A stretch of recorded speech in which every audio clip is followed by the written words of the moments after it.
So, as you know, Catherine's not here. She gave a title to this message of Come to the Waters. I'm not sure what she was going to speak on. But I kind of focused on maybe a little different portion of this passage than she might have. And so when I was reading both the passage from Isaiah and the passage from Matthew, what struck me was that this was God's kingdom economy. And I said kingdom, you can say kingdom or kingdom. Kingdom to me feels like we're more represented in this thing, and you'll hear more about this later. But that first verse of Isaiah, come who thirst, come to the waters, come buy wine and milk without money and without price. What we see in that Isaiah passage, and I'm just going to say just briefly, is that Isaiah is looking to God's kingdom, God's economy, if you will, that is one of abundance, not one of lack. The people of Israel had been experiencing lack. They had been oppressed. They could barely find water for their thirst. And yet, Isaiah tells them, when you come into this new covenant, there'll be wine and milk without money. I go on to look at the context of this verse compared to the Matthew thing. And some of you know that, and some of you actually participated in a class that Carol and I taught this summer on the Lord's Prayer.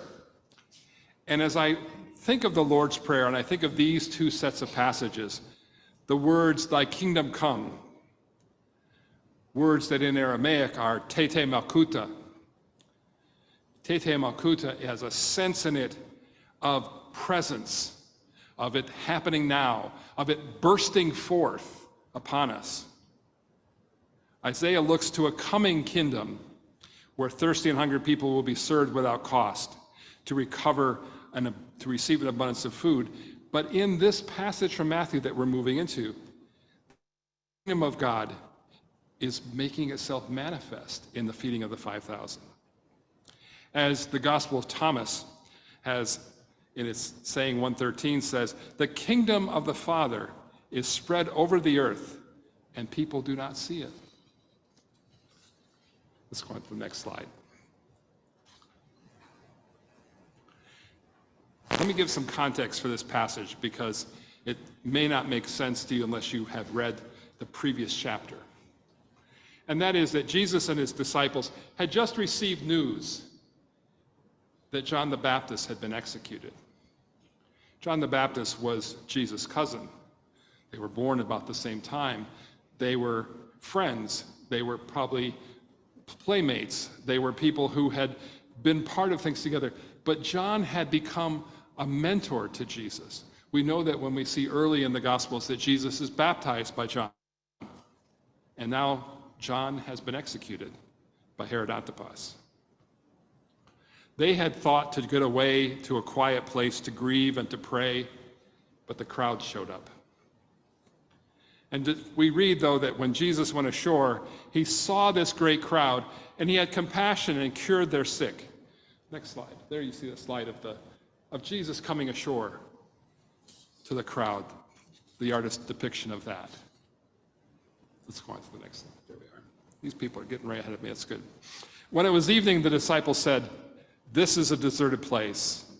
The hour is now late. Let's send the crowds away so they may go into the village and buy food for themselves. You know, for us, this seems like a very practical statement by the disciples. You know, people are hungry. They've been out here in the sun all day. You've been preaching to them. You've been healing them. You've been doing all these things. There's 5,000 people, Jesus. Let them go find places where they get something to eat. But, next slide. Jesus says this, which is, to me, is a kingdom response. Jesus said, they need not go away. You give them something to eat. Now realize, these disciples had been with Jesus now for some time. We don't know how long, but it's been some time. They have actually gone out and preached and come back. They have seen Jesus perform miracles. They have heard Jesus say to them, the things that I do, you shall do greater. And he says to them, give them something to eat. Next slide. So they replied, well, we have nothing here but 5 loaves and 2 fish. As I mentioned in John's, this is an interesting miracle because it's in all 4 Gospels. And in John's Gospel, it says it's a little boy's lunch. But it's the sense of 5 loaves and 2 fishes. How is that going to feed 5,000 people? Have you ever had a loaves and fishes moment? I have. I was first number of years that I was a pastor, I was in the Methodist tradition. Now, some of you know that the Methodist symbol of the Methodist Church is a cross with a flame coming off from it. But the unofficial symbol of the Methodist Church is a casserole dish. Because in the Methodist Church, potlucks are really central to fellowship time. Early on, I had my 3rd church, I started a brand new church. We had a group of people that came together. Some of them had never been to church before in their life. And so we were excited. We're going to have our first potluck dinner after church one Sunday. And people started showing up. And I'm looking around. My family had brought a large pot of chili. We probably brought more than we normally would, but we thought, well, it'd be good to bring extra. 9 bags of potato chips showed up on the table. 1 pan of brownies for 35 people. But all were fed and went home. It's amazing how far those bags of potato chips went and that bowl of chili. When God's at work, even 5 loaves and 2 fishes are enough. So we see Jesus taking the bread and he breaks it, he looks up to heaven, he gives it to the disciples. Note, he gives it to the disciples, not to the people, but to the disciples. The disciples actually are carrying this out in a multiplying fashion. And we read next that all ate and were filled, and they took up what was left over, and there were 12 baskets full. As I said, there were 12 takeout dinners for the disciples home with them for the next day. So what do we learn from these scriptures? There's several things I want to point out. In the kingdom of God, unlike the kingdom of the world, the sick, and I don't mean just physically sick, emotionally, spiritually, are healed. Jesus came, he was noted more for anything else but that he was a healer. He came to heal people, to meet their needs. The second is the thirsty. It's important to realize that in Isaiah, it's not just water, but it's abundance. It's milk and wine. People would receive greater than they actually needed. And those hungry are fed, as we said in the children's sermon, by that little boy's 2 fish sandwiches and a piece of bread. Basic human needs are met in the kingdom of God, and everyone has enough. If there's one thing we can say about what Jesus taught, was that everyone would have enough. Not that we would all be, not that we all be rich and walking along streets of gold with big mansions, but that we would all have enough in this world. I think that's important. We live in a world today where the best of our democracies struggle with finding health care and food and shelter for all. And our country seems to be lagging behind some others who do that. What else do we learn from the scripture today? Next slide, please. In the kingdom of God, it's not about God bringing stuff to us. It's about us working with God to make it happen. We read that verse, I read you that saying from the Gospel of Thomas, that the kingdom of God is already spread upon the earth. It's already here, but we just don't recognize it. And the reason we don't recognize it is we're called to be co-workers, co-creators in that happening. Romans 8:17 says that to be part of the community of Christ is to realize that we are joint heirs with Jesus. That Jesus is not just up here and we're down here, but we're called to be joint heirs. We're called to be participants in bringing the kingdom of God into being. We're not there yet. Martin Luther King Jr., as part of his teaching, talked about the beloved community. And in his final sermon, the one that he preached the night before he was assassinated, he talked about that he had been to the mountain. He had seen what that community could look like. But he said, I can't go there with you. He knew that coming of that realization hadn't happened.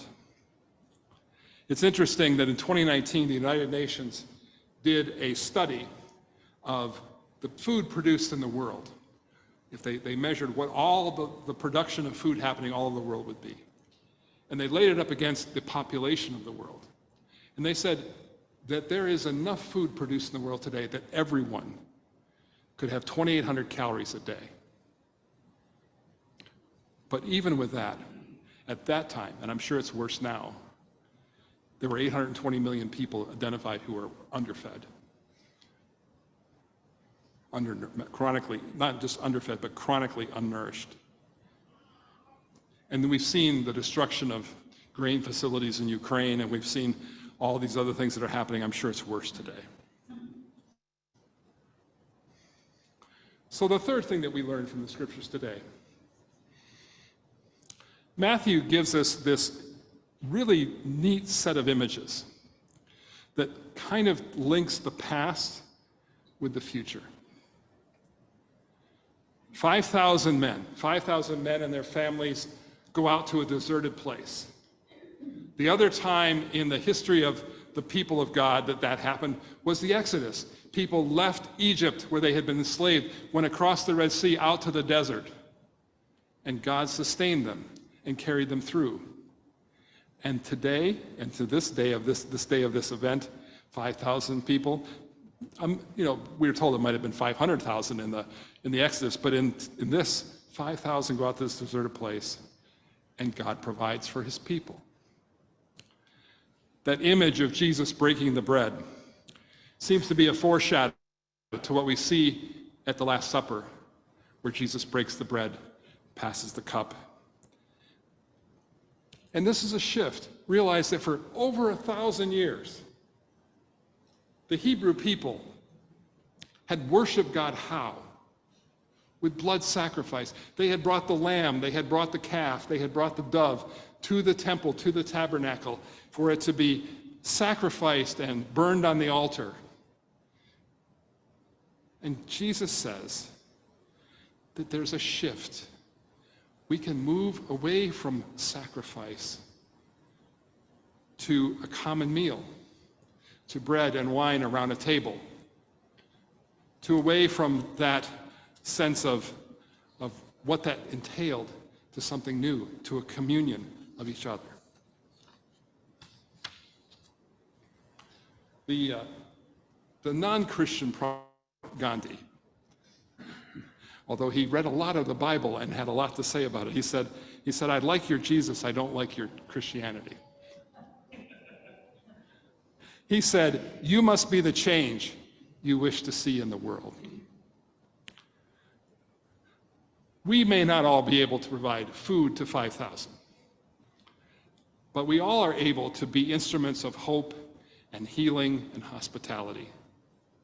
We are called to be the co-workers of this miracle of coming kingdom of God, this miracle of an abundant world together. Amen.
This morning, as we pass the basket, we're going to hear a video that was recorded here earlier with Jim Bailiff and Bo Calloway. As some of you know, Bo has had some serious health issues, and this recording, I think, will be very helpful. It's a little bit longer than our normal recording for the basket, so as it moves around, feel free to take your time.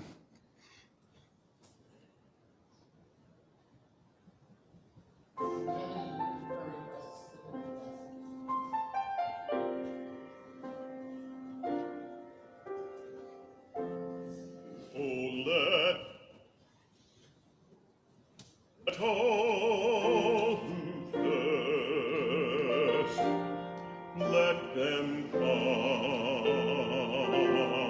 to the water, and let all who have nothing, let them come to the Lord. Without money, without price, why should you pay the price, except for the Lord, the Lord.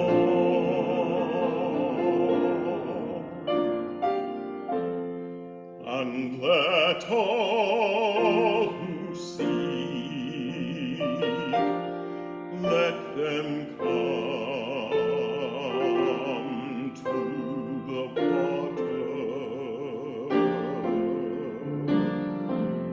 and let all who have nothing, let them come to the Lord.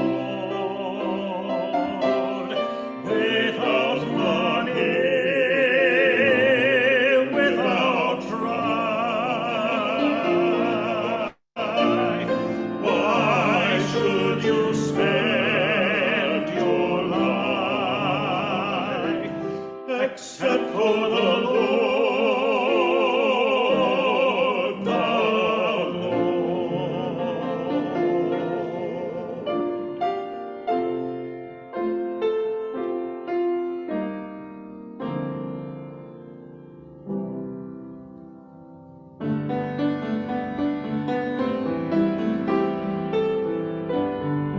And let all who toil, let them come to the water, and let all who are weary, let them come to the Lord. All who labor without rest, how can your soul find rest? Except for the Lord, except for the Lord, the Lord.